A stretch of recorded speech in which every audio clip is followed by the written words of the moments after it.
हाँ जी। Good morning, students.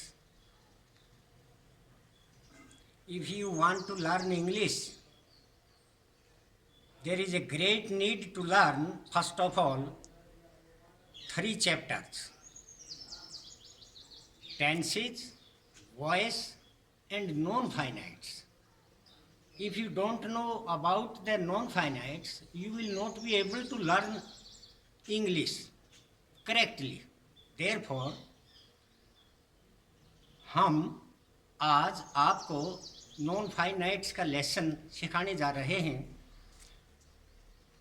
First of all, I would like to make you write the correct date on the blackboard and write down in your fair exercise notebook. First of all, we must write the name of the month, April, then date, then year. This is the best and correct method for writing the date. You must follow it. Dear students, first of all, tenses. You must learn the tenses and voice so that you will be able to speak and write English correctly. But आपके अनुरोध पर, when you were studying in the 8th and 9th class, आपने अनुरोध किया था कि sir हमें non finites का लेसन करवा दीजिए. तो पहले हम आपके अनुरोध पर आज नॉन फाइनाइट्स का लेसन शुरू करने जा रहे हैं, जो कि बहुत इजी चैप्टर है. आप इसको ध्यान से पढ़ेंगे, आपके समझ में आएगा और अपनी कॉपी में भी आप लिख लें. ऊपर लिख लीजिए नॉन फाइनाइट्स.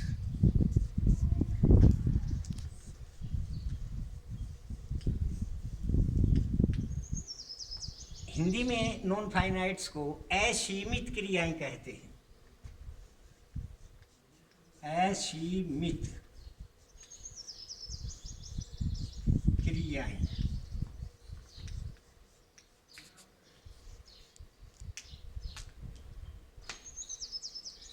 अब नॉन फाइनाइट्स कितने प्रकार के होते हैं? How many kinds are there of non finites? Dear students, इससे पहले कि हम आपको नॉन फाइनाइट्स की आपको ये बताएं कि इतने प्रकार के होते हैं, उससे पहले हम आपको सिखा देना चाहते हैं कि ये क्रियाएं कितने प्रकार की होती हैं, वर्ब्स कितने प्रकार के होते हैं. तो there are two kinds of verbs, finite verbs and non finite verbs. Finite verbs हमेशा टेंसेज में आते हैं according to the subject.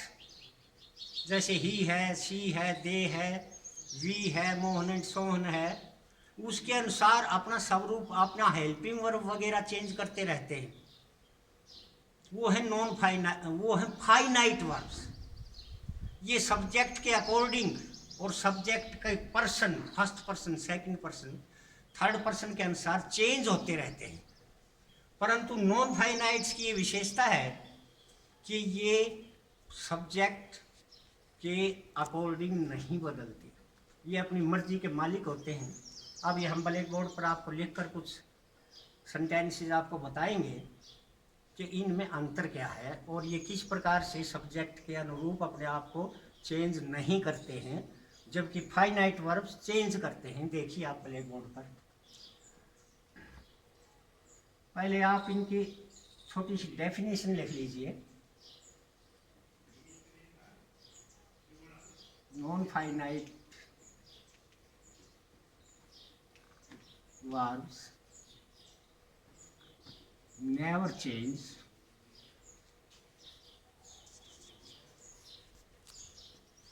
according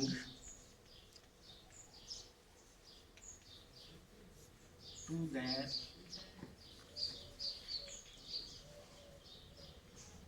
subjects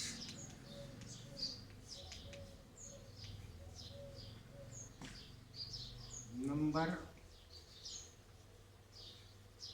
and person।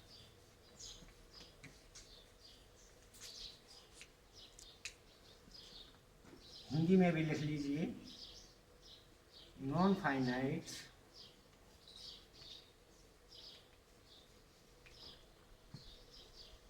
Subject के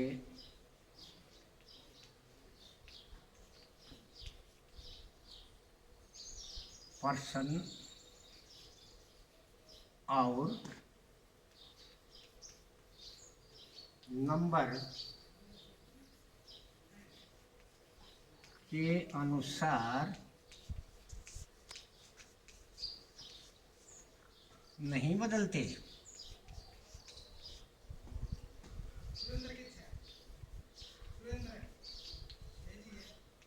इनकी खासियत होती है, अभी हम नीचे सेंटेंस लिख कर सिखाएंगे। इससे पहले आप फाइनाइट वर्ब्स की विशेषता लिख लीजिए।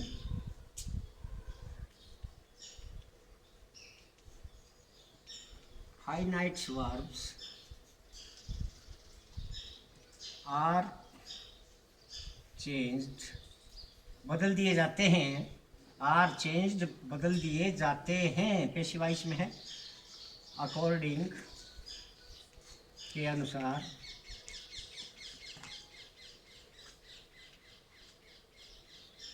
अकॉर्डिंग टू द सब्जेक्ट्स, यहाँ पर ये अपॉस्ट्रोफ है काके की, सब्जेक्ट के अनुसार चेंज हो जाते हैं। Finite verb are changed according to the subjects person and number. First person, second person, third person या किस टेंस में है, वो सब्जेक्ट सिंगुलर नंबर है, प्लूरल नंबर है, उसके अनुसार हेल्पिंग वर्ब चेंज होते रहते हैं। Subjects, person and number.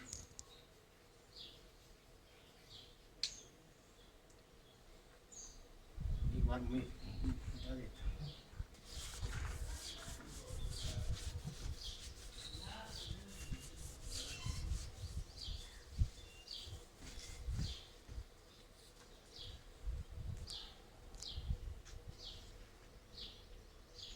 Finite verb कर्ता के अनुसार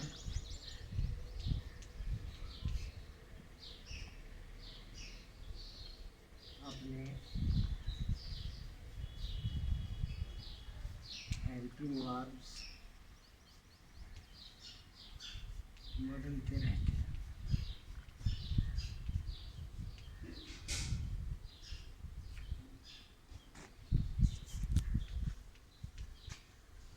जैसे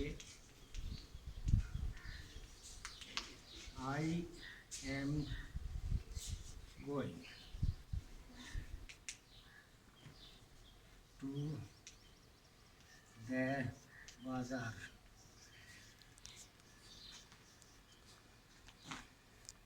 ही इज आ गया ना, ही है तो इज, गोइंग, दे आर आएगा, दे आर गोइंग। तो इस प्रकार से सब्जेक्ट के अनुसार ये हेल्पिंग वर्ब्स आते हैं, जबकि नॉन फाइनाइट्स में इस तरह की बात नहीं है। अभी हम कुछ वाक्य लिखेंगे और आपके बिल्कुल समझ में आ जाएगा कि फाइनाइट वर्ब कौन से हैं और नॉन फाइनाइट वर्ब्स कौन से हैं।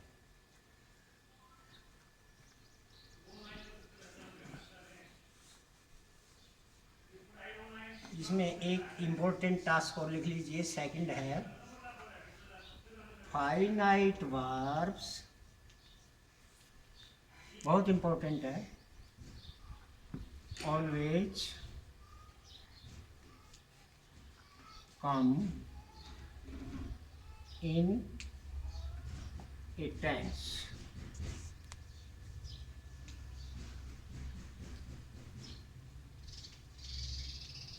फाइनाइट वर्ब हमेशा टेंस में आते हैं बच्चों।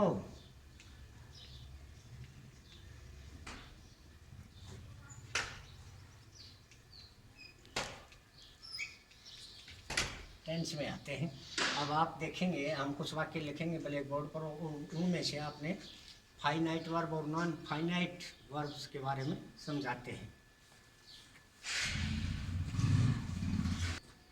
ही is going to see a movie.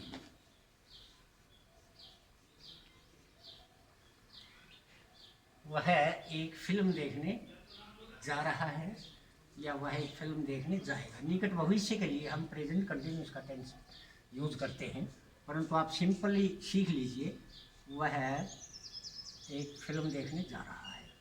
अब यहाँ पर सब्जेक्ट है they. They are going to see a movie. वे फिल्म देखने जा रहे हैं। I am going to see a movie.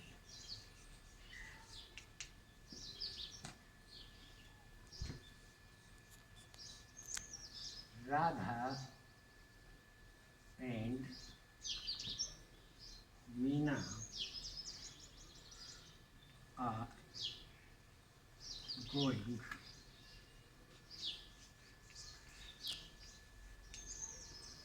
to see a movie। अब इसमें आप देख रहे हैं इज गोइंग, क्योंकि सब्जेक्ट ही है, ही के साथ ही जाएगा। प्रेजेंट कंटिन्यूस टेंस का ही मैं यहाँ पर आपको उदाहरण दे रहा हूँ। दे होते ही आर आएगा, क्योंकि ये टेंस में है। लेकिन यहाँ पर आप देख रहे हैं टू सी है, दे है तो भी टू सी है, आई है तो भी टू सी है, राधा एंड मीना है तो भी टू सी है। यानी कि ये जो इज गोइंग है प्रेजेंट कंटिन्यूस टेंस में, ये टेंस में है, जैसा कि अभी आपको समझाया था। तो ये कैसा वर्ब हो गया? Finite verb. फाइनाइट वर्ब हमेशा टेंस में आएगा। इसमें ये टू सी कोई टेंस है? नहीं है। नहीं है तो ये कैसा वर्ब्स है? Non finites.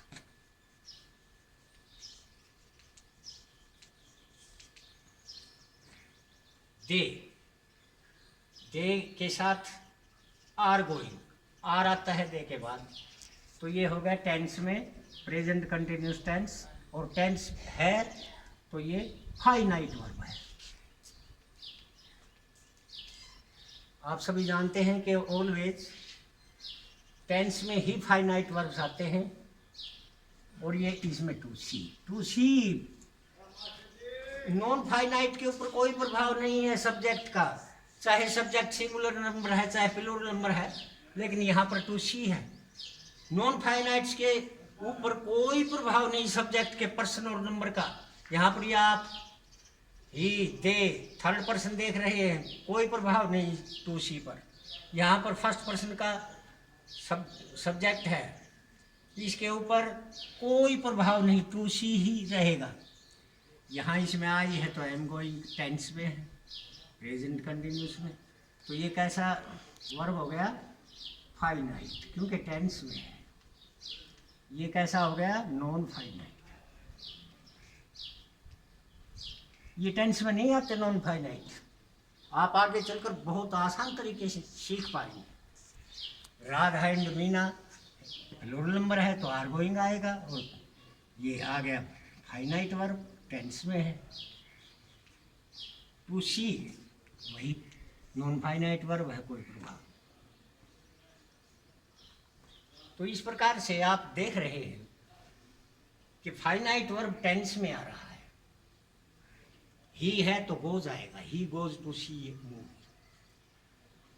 Radha and Meena है तो वहां पर गो आएगा, गोज नहीं आ सकता, क्योंकि according to the subject tense के हेल्पिंग वर्ब चेंज होते रहते हैं, लेकिन नॉन फाइनाइट वर्ब्स कभी चेंज नहीं होते, एज इट इज आते हैं।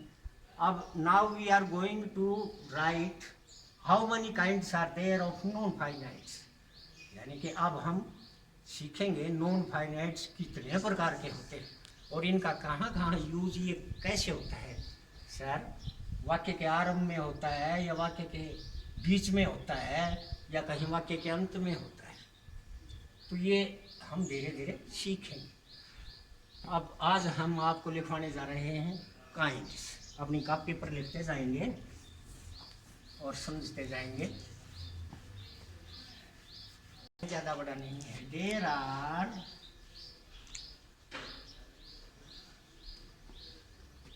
थ्री काइंड्स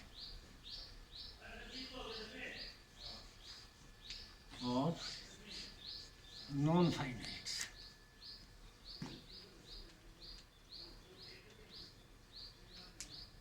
ये तो हिंदी में लिखने की आवश्यकता नहीं है। 3 प्रकार के नॉन फाइनाइट्स होते हैं। First, infinitive.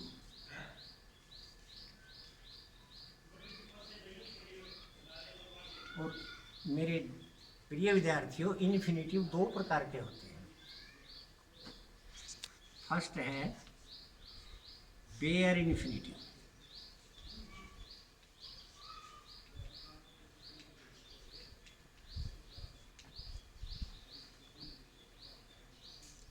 रूट वर्ब कहते हैं इसको, और रूट वर्ब होती है केवल फर्स्ट फॉर्म, केवल फर्स्ट फॉर्म, अकेली first form. Second, 2 plus infinity.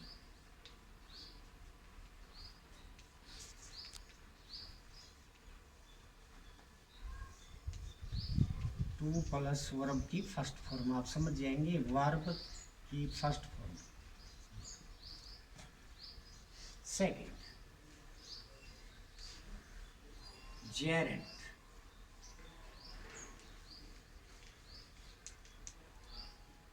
Geraint होता है, इसको वर्बल फ्रेज भी कहते हैं, क्योंकि इसमें वर्ब भी निहित होता है और नाउन भी निहित होता है। जैसे swimming is a good exercise. अब स्विमिंग वर्ब भी है और नाउन भी है कि तैरना एक अच्छे अभ्यास है। जेरेंट, इसकी फॉर्मेशन आपको बता दें, वर्ब की फर्स्ट फॉर्म प्लस आईएनजी, और यह नाउन के रूप में आता है।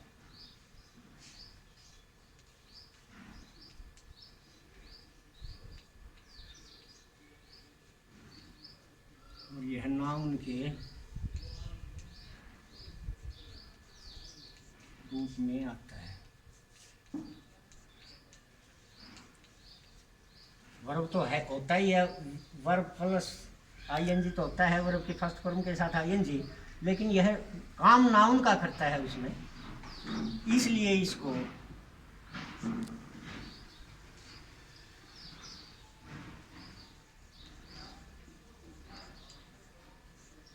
वर्बल नाउन भी कहते हैं, वर्बल नाउन भी कहते हैं, लिख लेना। अब तीसरी काइंड लिखिए,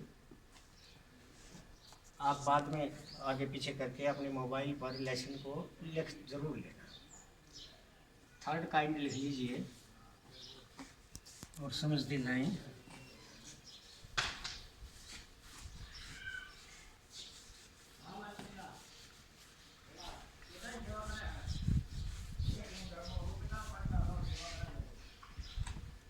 third kind participle.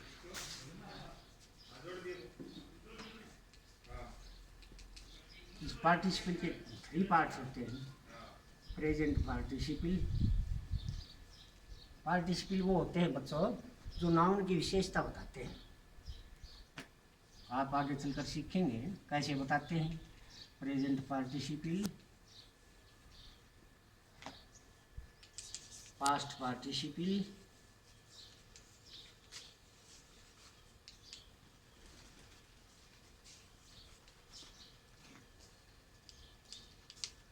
Perfect participle.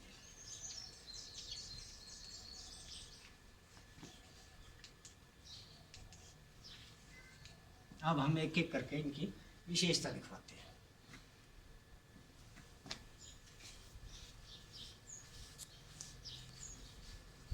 दिखाएंगे। ओके, आप थोड़ा सीखिए लेकिन अच्छा सीखिए, अच्छा याद कीजिए। ज़्यादा पढ़ने से कोई फ़ायदा नहीं है, सीखने से ही फ़ायदा होगा। इसकी प्रैक्टिस कीजिए और हम इससे आगे का लेसन आपको कल करवाएंगे। बाय।